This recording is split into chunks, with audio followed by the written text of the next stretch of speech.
네, 안녕하십니까. 교육학교 여론을 맡고 있는 임현철 강사입니다. 예, 이제 5번째 시간 여러분들 됐는데요. 지난 4강에서 저희가 이제 삼국시대의 교육제도에 대해서 배웠는데, 내용을 좀 많이 다루냐고, 화랑도나 이런 거 많이 다루냐고, 기출문제를 여러분들 같이 접하지 못했어요. 그래서 지난 시간에 대한 복습을 하는 겸, 그래서 여러분들 다시 한번 기출문제 한 두 문제 정도 정리하고, 그 다음에 여러분들 오늘 나는 고려시대의 관학가사, 고려시대의 교육제도에서 여러분들 공부하는 시간 갖도록 하겠습니다, 여러분들. 자, 첫 번째 이제 보시면요, 여러분들. 자, 삼국시대 교육에 관한 설명으로 발을 못한 것은 이라고 나왔습니다. 자, 여러분들 고구려에는 태학과 경당, 가장 기본적인 내용이죠, 여러분들. 고구려에는 태학과 경당. 그래서 관학, 사학이라는 거 여러분들 한번 더 기억해 주시니까 맞는 복이 되겠고요. 그 다음 두 번째, 자, 박사제도. 제가 지난 시간에도 강조했듯이 여러분들 백제에는 하나만 기억하시면 돼요. 박사라는 제도가 존재했었고, 그 다음에 뭐라고 했냐, 가능성, 그 다음에 추정 가능한다. 네, 요 정도만 여러분들 기억하시고, 백제에 대해서는 여러분들 출제되지 않는다고 말씀드렸습니다. 자, 세 번째, 신라는 화랑제도를 통해 문무일치의 교육을 실시하였다. 지난 시간에 어떻게 말씀드렸죠? 산에서 뛰어논다고 얘기했죠, 여러분들. 산에서 뛰어논다고 얘기했기 때문에 문무일치, 도덕 또는 품성, 거기다가 지식, 거기다가 체력까지 얘기하는 거예요. 여러분들 뒤에서 오늘 서양교육사, 나중에 이제 서양교육사 파트에서도 한번 언급될 텐데요. 문무교육 여러분들 꼭 정리해 주시고요. 자, 그 다음에 신라의 국학은 우리나라의 최초의 관학이다 라고 했습니다, 여러분들. 자, 우리나라의 최초의 관학은 여러분들 신라의 국학이 아니고요. 예, 요 위에 나와 있는 고구려의 태학이 되겠죠. 그래서 여러분들 다시 한번 고구려는 태학과 경당이라는 얘기 하나 기억해 주시고요. 그 다음 백제는 여러분들 다시 한번 강조드립니다. 문제 안 나옵니다, 여러분들. 문제 안 나옵니다. 하나만 기억하시면 됩니다. 박사라는 제도에서 교육기관이 뭐 있었긴 하구나, 잘 모르겠다 정도. 그 다음에 신라는 화랑제도, 아주 중요하게 여러분들 다시 그 문무일치, 산속에 뛰어논다라는 거 하나 기억하시고, 신라의 국학은 우리나라 최초의 관학은 맞는데 우리나라 최초는 아니다. 최초는 고구려의 태학이다라는 거 여러분들 살펴보시면 되고요. 그 다음에 여러분들 다시 한번 다음 문제 보면은 삼국시대 및 통일신라의 발해의 교육에 대한 설명으로 옳은 것은 그랬습니다. 자, 옳은 것은 여러분들 말씀드렸고요.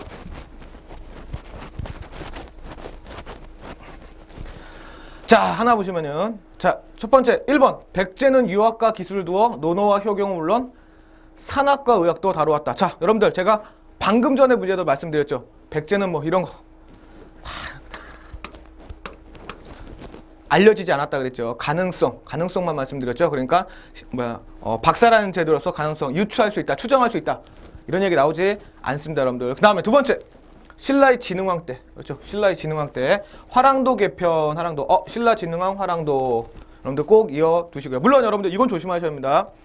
신라의 진흥왕 때 화랑도를 만든 건 아닙니다. 화랑도는 원래 신라의 그 부족 국가에서 원래 존재했던 건데, 그 다음에 진흥왕 때 화랑도를 국가적인 제도로 받아들인 거기 때문에 여러분들 제 2번이 정답이 되겠고요. 그 다음에 세 번째, 신라의 국학은 독서 산풍가를 통해, 네, 여기까지 맞습니다.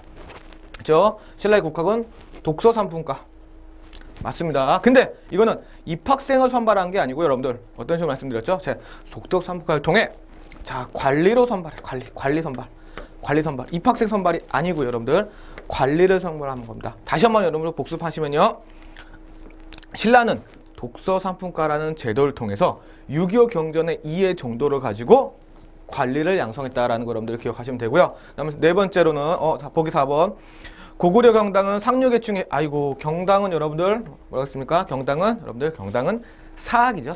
사학이기 때문에 여러분들 상류계층이 아니고 여러분들 중인계층 또는 평민계층의 자제를 위한 관리 양성 기관이었다라고 여러분 말씀드렸습니다. 자, 그래서 여러분들 지난 시간에 고려시대의 태학과 경당의 차이점 하나, 그 다음에 백제는 가볍게 스킵해도 된다고 말씀드렸습니다. 그 다음에 이제 신라에서 화랑제도, 그 다음에 신라의 국학, 그 다음에 이제 마지막으로 여기 나오는 독서 산풍가, 요 제도만 여러분들 정리하시면 되겠습니다. 자, 그럼 요까지가 여러분들 지난 강의에서 가볍게 문제 여러분들 살펴봤고요. 저희가 오늘 배울 내용들, 예, 여러분들, 자, 이제 5강 오늘 본격적인 내용은 여러분들 제목에서 보듯이 고려시대의 교육입니다, 여러분들. 자, 고려시대의 교육은 일단 우리가 오늘 제가 항상 말씀드렸죠. 자, 짧은 시간 안에 핵심적인 내용만 정리한다라고 얘기했습니다, 여러분들. 가볍게 여러분들 보시면요, 고려시대 첫 번째 관학에 대해서 당연히 살펴볼 겁니다. 국가가 만든 관학에 대해서 살펴볼 거고요. 두 번째는 이제 내용도 그렇겠죠. 국자감, 학당, 향교, 12공도 서당에 대해서 여러분들 얘기했고요. 보통 서당에서는 고려에서는 많이 얘기 안 하고요. 그 다음에 가볍게 시험 문제 거의 나오지 않지만 가볍게 과거 제도가 어떻게 있었다라는 것만 가볍게 여러분들 언급하고 넘어가겠습니다. 자, 그 다음에 자, 이제 보시면요. 고려시대 관악입니다, 여러분들. 고려시대 관악. 자, 고려시대 관악은 여러분들 첫 번째 국자감입니다, 국자감. 좀 여러분들 뭐 반드시 기억하셔야 될 거. 고구려의 관악, 지금 생각나셔야 됩니다, 여러분들. 그 다음에 신라의 관악 대표적인 거, 국학이라는 거 기억하셔야 되고요. 세 번째로 여러분들 고려시대의 관악입니다, 여러분. 당연히 국자감이라는 거 기억하셔야 되고요. 뭐 성종 11년, 이건 여러분들 굳이 기억을 안 하셔도 됩니다. 단, 개경은 당연히 고려시대 수도가 개성이기 때문에 그렇고요. 예, 그 다음에 이제 설립한 최고의 학부의 국립 고등교육기관이다. 고등교육기관이다. 제가 강조합니다. 국립의 고등교육기관이다라는 거 한번 다시 정리해 주시면 되고요. 자, 두 번째로는 여러분들, 종합대학. 요건 여러분들 아주 포인트를 잡아주시면 됩니다. 요 2번 종합대학으로서의 국자학, 태학, 뭐 사문학 이걸 외우실 필요는 없습니다. 그러나 종합대학이라는 포인트 하나 기억하시고요. 말 그대로 국립대학, 종합대학인데 국립대학이다. 각 단과별로 나눠져 있다. 이 정도만 여러분들 기억하시면 됩니다. 말 그대로 국자감은 고려의 최고의 학부다 라는 것만 여러분들 정리하시면 되고요. 그 다음에 이제 3번 중요한 게 이제 여기서 나옵니다. 자, 예종 4년하고 또 예종 11년이란 말이 있는데요. 뭐 이런 건 중요치 않고요. 뭐냐? 자, 칠제를 설치했다. 이게 중요한 겁니다. 그런데 이걸 가볍게 여길 게 아니고요. 자, 지금 국자감은 여러분들 관악이라고 했습니다. 국가감은 관악인데 실제로 고려 초기에는 역사적 배경인데요. 고려 초기에는 말 그대로 뭐 이자겸의 난이라든지 묘청 서교천도 운동의 나라는 또는 거란 금나라의 침입으로 나라가 어수선합니다. 그렇기 때문에 나라에서 자체 관악을 진행하기가 좀 약간 한계가 있었어요. 그렇기 때문에 여러분들 말 그대로 좀 이따 우리 다음에 배울 바로 이어서 배울 사학, 요즘 하면 사립적인 학교의 성격들이 많이 나타나는 겁니다. 그렇기 때문에 사학이 발달되어 관악이 위축이 됩니다. 관악이 위축이 되는 경향이 있습니다. 그렇기 때문에 여러분들 관악진흥책, 여러분들은 꼭 기억하셔야 돼요. 관악진흥책. 기존의 관악을, 근데 관악의 진흥책으로 기존의 육학, 여기서 얘기했던 육학, 여기다가요, 여러분들, 무학제라는 하나의 과목을 추가했어요. 여러분들 당연히 무 나오니까 당연히 무슨 말이겠어요? 자, 그렇죠. 무과에 관한 얘기겠죠. 그래서 여러분들 아주 포인트, 문무교육을 장려한다. 여러분들 이 포인트 여러분들 반드시 정리를 하셔야 됩니다. 자, 다시 한번 국장함의 내용 첫 번째는 가볍게 넘어가시면 되고요. 두 번째 여기 문무교육을 장려했다. 나중에 칠제를 설치하면서 칠제를 설치한 이유가 여러분들 중요합니다. 관악의 진흥책 요거 여러분들 다시 한번 관악 진흥책으로 사학에 밀리기 때문에 관악 진흥책으로 한번 다시 한번 정리를 해 두시고요. 그 다음에 여러분들 자, 고려는 기본적으로 문벌 귀족 사회입니다. 문벌 귀족 사회이기 때문에 문벌 귀족 사회적 성격을 반영하여 입학 자격은 당연히 여러분들 엄격히 제한됩니다. 자, 여러분들 이거는 기본적으로 똑같습니다. 삼국시대의 제도나 그다음에 고려시대의 제도나 마찬가지로 뒤에 배울 조선시대의 제도나 마찬가지겠죠, 여러분들. 어차피 최고의 교육기관에는 엄격히 자격 제한이 있습니다. 현재도 여러분들 흔히 말하는 S대 자격 제한 있죠, 여러분들. 아무나 갈 수 있는 곳은 아닐 겁니다. 그렇죠? 아무래도 모든 사람들이 가고 싶어 하는데 가고 싶다. 물론 다른 S대학 맞겠지만 우리가 원하는 S대학은 우리가 그거 하나밖에 없습니다. 여러분들 기억하시면 되고요. 자, 엄격히 제약되고요. 그 다음에 여러분들 자, 마지막으로 중요한 부분 하나 말씀드릴게요. 국자감은 관악입니다. 그런데 그 상태에서 여러분들 국초의 문묘를 세운다. 이거 아주 많이 나옵니다. 여러분들 이거 아주 많이 나왔습니다. 어디서 나왔냐? 우리 삼국시대에서도 여러분들 저건 계속 나왔습니다. 문묘다. 여러분들 이건 항상 우리가 여기다 다시 한번 여러분 정리했지만 뒤에서 계속 말해요. 문묘 설치했다. 이거 유학적 제사다. 누구에 대한 제사냐? 옛 성인들에 대한 제사다. 그래서 여러분들 국가적으로 유학적 제사를 모였다. 그래서 문무가 설치되어 있느냐 설치되지 않는 것 같다. 여러분들 계속적으로 문제가 많이 나올 겁니다. 자, 가장 키포인트 여러분 다시 한번 말씀드립니다. 최고의 국립 고등교육기관 당난 거고요. 여러분들 관악 진흥체로 나중에 칠제를 설치했다는 거 한번 더 알려두시고요. 그 다음에 당연히 자격은 엄격히 제한되고요. 그 다음에 마지막으로 국초에 문묘를 세움으로써 국학향사다. 국학향사. 말 그대로 국학, 나라에서 만든 학문의 향사, 제사를 모시는 기능까지 추가되었다까지 여러분들 이렇게 정리를 해 주셔야 됩니다. 자, 여기까지가 여러분들 가장 중요한 고려시대의 관악, 국장합에 대한 내용이고요. 자,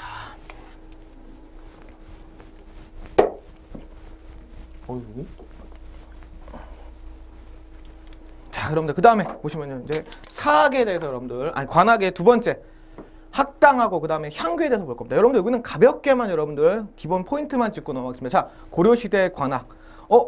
관학이라고 했으니까요, 당연히 최고의 고등교육기관은 여러분들 국자감이죠. 그러면 투하면 중등교육기관, 중등교육기관. 자, 그거보다 그 밑에 알겠습니다. 자, 그 다음에 밑에서 배우는 이제 이건 지방의 향교하고 같은 수준이라고 하는데요. 그럼 밑에 배운 나오는 향교도 여러분들 지방에서 나온 지방 중등교육기관입니다.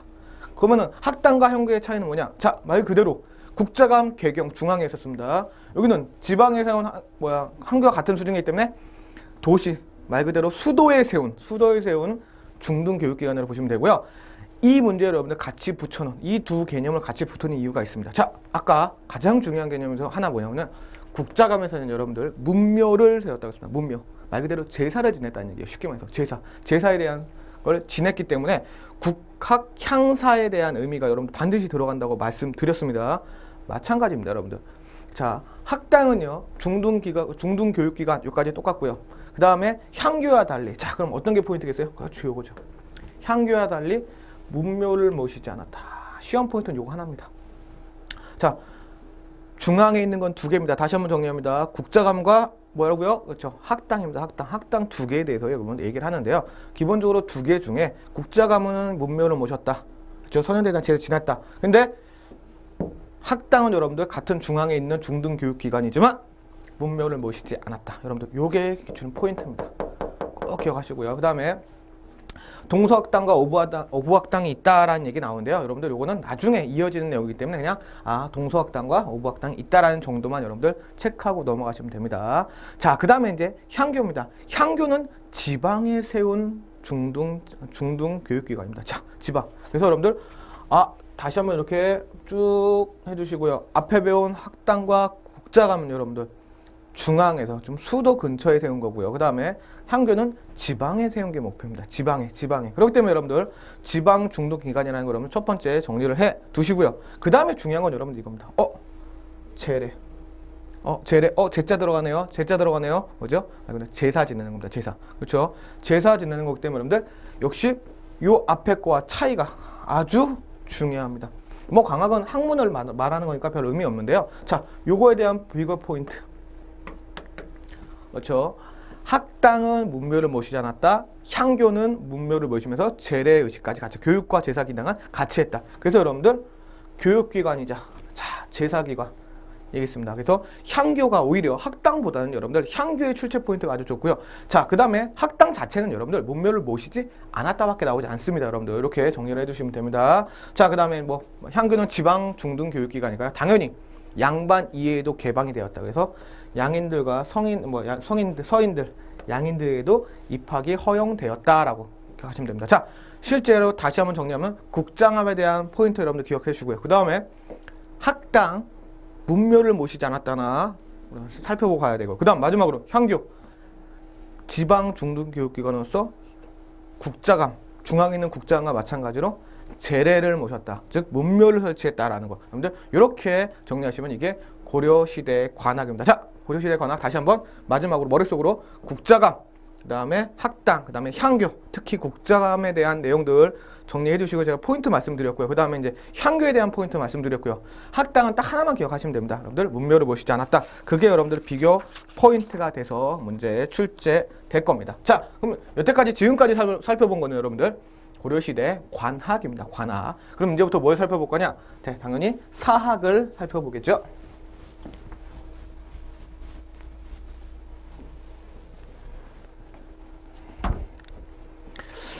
자, 그럼 여러분들 고려시대 이제 두 번째 사학으로 갑니다, 여러분들. 자, 사학은 여러분들 자, 첫 번째 아까 말씀 12공도. 12개라는 뜻이고요. 그 다음에 볼 게 우리가 이제 간단하게 서당을 볼 건데요. 서당은 제가 아까 초기에 학습 목표에서 말씀드렸듯이 기본적으로 서당은 고려시대에 많이 활성화되지 않습니다. 나중에 이제 조선시대에 활성화가 되기 때문에 자, 오늘은 이런 12공도에 대한 얘기를 여러분들 먼저 해보겠습니다. 자, 이건 배경이 잠깐 필요한데 아까도 잠깐 언급드렸습니다. 뭐냐면은 고려 초기에는 여러분들 고려 완전 건국에는 이제 왕건이 호족을 끌어들이는 정책으로 혼인 정책을 많이 썼기 때문에 왕자들이 많아요. 부인도 상당히 많습니다. 부인 29명인가 됩니다. 그렇죠? 부러워하시지 마시고요. 29명 되는 거. 그 다음에 그렇기 때문에 자식들이 많기 때문에 왕권 다툼이 심하고요. 그 다음에 그게 좀 정리되자 문벌 귀족들이 나타납니다. 문벌 귀족들이 나타나면서 오히려 왕권을 더 위협하는 경우가 생깁니다. 그 다음에 이제 거란 금날에 대한 침입으로 인해서요. 여러분들 실제로 고려 초기와 그 다음에 전기 자체는 기본적으로 아까 말씀드린 국자감이 그렇게 생각보다 많이 활발하게 진흥책 군각 자체가 활발하게 진행되지 못합니다. 그래서 여러분들 아까 국자감 도중에 아까 말씀드렸죠. 뭐 칠제 설치를 했죠. 관악 진흥책으로 칠제 설치했다. 예, 맞습니다. 그거의 계기를 마련해 주는 사람이 이 사람이에요. 왜냐? 요 12공도의 저 밑에 나오는 최충, 요 사람. 최충. 그 관악이 부진할 때 그것을 사립교육학교로 그 공백을 메워주는 게 바로 최충이라는 사람입니다. 그렇기 때문에 여러분들 최충이라는 사람을 이해하려면 여러분들 그 당시 시대적 배경을 기억하시면 됩니다. 그래서 요 최충 12공도는 여러분들 아까 국자감하고 연결돼서 나온 포인트 하나만 기억하시면 돼요. 자, 국자감에서 도중에 분명히 칠제라는 걸 설치했다. 그렇죠? 말씀드렸죠? 칠제라는 거. 근데 칠제가 보다 관악진흥책이다. 그럼 관악진흥책을 하게 된 이유가 뭘까? 당연히 사학이 너무 번성해서죠. 그렇죠? 그럼 그 사학이 번성한 이유가 바로 요 최충원에 대한 활약 때문인 것입니다. 자, 그럼 여러분들 첫 번째 최충이라는 사람은요. 최공도 또는 해동공자 이렇게 불리는 사람이고요. 그 다음에 구제학당의 기원입니다. 말 그대로 9개의 학자로 주르륵 나눠서 가르친다는 얘기입니다. 이게 기원이 됐고요. 그 다음에 가장 유명한 사학 12곳을 의미하는 게 12공도라는 대표적인 고려시대의 사학입니다. 여러분들 여기 정리하시면 되고요. 그 다음에 세 번째 관악인 국자금이 부진하자. 자, 말씀드렸습니다. 관악인 국자금이 부진하자. 제가 아까 배경들 잠깐 말씀드렸고요. 그 다음에 고려의 문화와 유학교육에 지대한 공헌을 했습니다. 실제로 고려 초하고 고려 전기까지는 관악 국자감보다는 여러분들 이러한 12공도의 최충이 만드는 이런 기원이 됐던 12공도의 이런 12곳의 사학이 기본적으로 고려의 문화 그 다음에 유학교육에 지대한 공헌을 했습니다. 자, 근데 여러분들 고려는 여러분들 무조건 어떤 걸 기억하셔야 되냐면 문벌 귀족사예요. 문벌 귀족사회. 서민들에게 많은 교육이 많은 교육이 이루어지지는 않은 때거든요, 여러분들. 그렇기 때문에 여러분들 자 반대로 비판점도 있어요. 문벌 귀족 사회, 즉 유교적 경전이 들어간 문벌 귀족 사회를 더욱 강화시켰다라는 겁니다. 그렇기 때문에 여러분들 실제로 이 문벌 귀족의 대표적인 사람인 뭐 이자겸이라든지, 그 다음에 이제 그 밑에 나는 김부식이라든지 이런 사람들은 이 유교적 계승에 의해서 때문에 오히려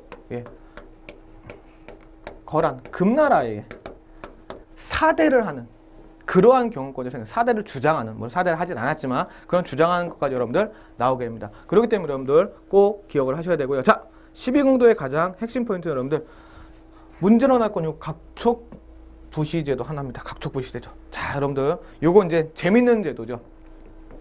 자, 유학은 크게 두 개로 보시면 됩니다. 하나는 유교 경전을 달달달 외워서 공자왈, 맹자왈 이거 하는 거, 이렇게 암송하는 거 하나고요. 두 번째는 뭐냐면 시와 문장을 짓는 겁니다. 시와 문장을 짓는 건데요. 자, 우리 가끔씩 여러분들 사극이나 또는 여러분들 뭐 사극을 바탕으로 한 그런 옛날 역사를 바탕으로 한 영화를 보시면요. 선비들이 모여서 술집이라 그러나요? 요즘에 술집 같은데 술집이 아니죠. 그런 그 정자 같은데 모여서 여러분들 물론 안주도 있고요. 그 다음에 거기서 갑자기 시를 서로 짓습니다. 그래서 뭐 시로 대화를 하는 거. 그러면서 옆에서 그걸 못 듣는 이제 사람들은 이제 바보가 되는 거고 뭐 그런 식으로 이제 논란이 있는데요. 자, 그거의 거의 시작이라고 보시면 됩니다. 자, 각촉부시대가 뭐냐? 말 그대로 여러분들 우리가 이제 뭐 대충 이제 이렇게 해야겠죠? 자, 네, 여러분들은 뭔지 모르겠지만 초입니다. 초고요. 자, 초에다가 여러분들 이렇게 금을 딱 거놔요. 딱 거놓은 다음에 여기다가 불을 당연히 붙이겠죠. 그 다음에 요게 타 들어간 요까지 요 시간 안에 시를 짓는 겁니다. 시를 빨리 얼마나 잘 짓는 이걸로써 여러분들 어떠한 유교적 경전에 또는 유교적 경전의 이해를 평가하는 그런 제도입니다. 그래서 물론 이제 요거 하면서 이제 술도 한잔 먹으면서 이렇게 진행을 하겠죠, 여러분들. 그렇게 정리하시면 됩니다. 그래서 각촉부시 제도가 이 12공도, 이 사학의 대표적인 제도였다라는 거 여러분들 놀면서 하는 거. 요 각촉부시제는 여러분들 꼭 한번 기억하셔야 됩니다. 내용이 이게 고려시대 사학의 대표적인 12공도에 나온다라는 거 여러분들 정리를 해 주셔야 됩니다. 자, 요까지가 여러분들 고려시대 사학 첫 번째 12공도고요. 두 번째로는요. 서당이라는 제도. 말 그대로 서당은 여러분들 기본적으로 아시겠죠? 지방의 일반 자제들에게, 서민들에게 교육을 하는 초등교육기관입니다. 초등교육기관. 근데 자, 고려시대는 여러분들 서당은 무시하셔도 됩니다. 문제 나오지 않습니다. 다만 만약에 나온다면은 그냥 발달이 미비했다. 왜? 고려는 문벌 귀족 사회이기 때문에 여러분들 기본적으로 서당의 이런 서민의 초등교육기관에 대해서는 발달이 미비했고, 나중에 조선시대에 좀 발달을 한다. 그래서 조선시대에서 뭐 얘기할 게 지방민에 교화하는 이 유학을 전파하는 요 수준에서 끝입니다. 그렇기 때문에 여러분들 서당은 가볍게 넘어가셔도 되고요. 자, 고려시대 사학은 당연히 아까 말씀드렸던 12공도에 대한 얘기만 정리해 주시면 되겠습니다. 자, 그 다음에 여러분들 마지막으로 이제 고려시대 마지막으로 과거제도인데요. 여러분들 과거제도는 여러분들 크게 목적은 여러분들 아까 제가 잠깐 이해하실 때 이런 포인트는 필요합니다. 개국 초에 중앙 집권제에 수반된 자, 호종 및 개국 공신들을요. 어떻게? 없애야 돼요. 그래야지 뭐예요? 왕권이 강화되죠. 그래서 과거 제도를 여러분들 외웠습니다. 과거 제도를 실시했습니다. 우리가 여러분들 이제 모두 고등학교 때, 중학교 때 역사 배우신 거 다시 공부하시는 분들 아니면 솔직히 다 기억나지 않습니다. 그래도 여러분들 뭐 예를 들어서 뭐 세종이 후민정음 만든 거 이런 거 다 알잖아요. 그럼 고려에는 뭐냐? 광종 하나 합니다. 광종. 아주 지겹게 외우죠. 노비왕거법 과거제도, 노비왕거법 과거제도 맨날 막 쓰는 거 나오죠. 자, 말 그대로 과거제도, 여러분들 과거제도를 광종 때 실시했는데 그 과거제도 실시 목적이 결국은 이겁니다. 중앙 집권을 하기 위해서 왕의 권한을 강화시키기 위해서 개국 공신들과 각종 초기의 호족들을 제거하는 목적이에요, 여러분들. 그래서 과거제도는 그렇게 일단 목적 하나 여러분들 정리해 두시면 되고요. 그 다음에 이제 우리가 알아둘 게 바로 고려시대의 과거제도는 바로 좌주문생제도다. 좌주문생제도다라는 거. 자, 이렇게 보십니다. 자, 여러분 고시관은 당연히 시험을 출제하거나 또는 관리 감독하는 사람이겠죠. 그 다음에 그 제자의 관계를 좌주문생제도라고 합니다. 말 그대로 위에 시험 보는 사람과 밑에 제자가 이렇게 있습니다. 이렇게 있을 때 말 그대로 이 관계를 부자간의 예로까지만 격상시켰어요, 여러분들. 그건 무슨 뜻이냐면 아버지 같은 존재예요, 그 사람들. 그럼 여러분들 이게 이 고시관이 제자들을 그렇죠 교육시키고 그 다음에 과거제를 통해서 관리로서 임명하고 이런 제도 좋은 제도죠, 여러분들. 요즘에 이제 흔히 말하는 멘토와 멘티의 관계 이런 관계가 있는데 여러분들 멘토와 멘티가 아주 좋은 관계입니다, 여러분들. 그렇죠? 근데 이게 이제 부정적으로 가면 자꾸 이게 음지에서 이루어지면 여러분들 이게 뒤에 좋은 말로는 아니죠. 나쁜 말로는 학연 지연 뭐 이런 거 얘기하는 거고요. 좋은 말로는 인적 네트워크 현성이라고 항상 저희가 좋은 말로 얘기하는데 그렇죠. 학연 지연 이런 건 떨쳐버려야 됩니다. 혈연. 그렇지만 인적 네트워크를 넓게 하는 거는 괜찮은 겁니다. 여러분들 추구하셔야 되고요. 자, 그런 관계입니다. 그런 관계. 그래서 그냥 부작용도 약간 있었다. 부작용. 그러면서 요런 걸 중심으로 여러분들 요런 걸 중심으로 고려의 문벌 귀족 사회가 좀 더 강화되는 편. 그것까지 같이 정리해 두시면 됩니다. 그래서 좌주문생제도는 고시관과 제자의 관계를 부자의 예까지로 격상시켰기 때문에 아주 뭐 그런 타이트한 그러니까 인적 네트워크가 탄탄했다. 근데 그거는 자 그러면 약간은 폐쇄적인 부작용도 일어날 수 있었다라는 걸로 여러분들 정리해 두시면 되고요. 자, 그 다음에 여러분들 뭐 재수업, 명검 이런 건 여러분들 기억 안 하셔도 되고요. 요거 하나만 기억하시면 되죠. 문과는 실시되지 않았다. 그러니까 문과는 없었습니다. 문과에 대해서는 그냥 어디서 누가 싸움을 잘하더라, 누가 뭐 검수를 잘 쓰더라, 이렇게 그냥 선택해서 선출해서 뽑아오는 거죠. 문과라는 제도를 실시하지 않았습니다. 그래서 나중에 문과는 이제 문과에 대한 문무 차별이 있었기 때문에 문과에 대한 차별이 있었기 때문에 고려 중기에 무신정변이라는 이런 그런 역사적 사건도 일어나죠. 자, 그럼 과거제도는 특별히 많이 정리를 안 하셔도 된다고 말씀드렸습니다. 과거제는 하나 정도만 기억하세요. 왜 만들어졌는지 정도 하고요. 왜 만들어졌는지 요거보다는 오히려 좌주문생제도가 고려시대 과거제도에 있었다. 요 정도만 여러분들 기억하시고 나머지는 여러분들 문과 실시되지 않았네. 이렇게 딱딱딱 정리를 하시면 되겠습니다. 자, 여기까지가 여러분들 고려시대의 관학과 그다음에 가볍게 고려시대의 과거제도를 여러분들 살펴봤고요. 자, 이제 마지막으로 자 문제 한 문제 풀어보면서 여러분들 마무리 짓도록 하겠습니다. 자, 첫 번째 보시면요. 다음 중 국장함에 대한 설명으로 옳은 것은 이라고 얘기했습니다. 자, 보십시오. 자, 1번. 일종의 종합대학으로 국작, 제가 이 뒤에 거는 외울 필요 없다 그러셨죠? 그냥 이런 게 육학이 있었다. 필요 없고요. 여러분들 아무런 맞는 얘기지만 자, 육학으로 구성되어 있다. 그리고 종합대학이다. 각 단과자적 성격이 있었다. 고려시대의 국자감은 관학, 최고의 고등교육이다. 그거 하나만 여러분 다시 한번 기억하시면 되고요. 자, 2번 보기는 여러분들 보세요. 국도에 세운 중동기, 국도니까 여러분들 수도죠. 수도에 세운 중동기관은 여러분들, 예, 학당입니다. 학당. 역시 관학으로 학당인데요. 지방에 세운 학교와 같은 수준의, 요거는 학당에 대한 설명으로 맞는 거죠. 지금 이제 국장감에 대한 설명이니까 여러분들, 요거 아니죠. 국자감은 최고의 고등교육기관이라고 말씀드렸습니다. 그렇죠? 자, 세 번째.